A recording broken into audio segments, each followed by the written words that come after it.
తెలంగాణలోకి ప్రవేశించిన నైరుతి రుతుపవనాలు.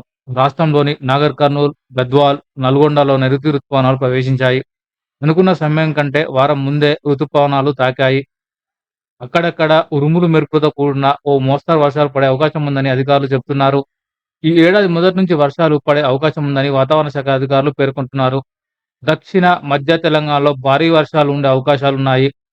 ఈసారి సకాలంలో దేశమంతటా రుతుపవనాలు విస్తరించి భారీ వర్షాలు పడనున్నట్లు వాతావరణ శాఖ అధికారులు చెప్తున్నారు.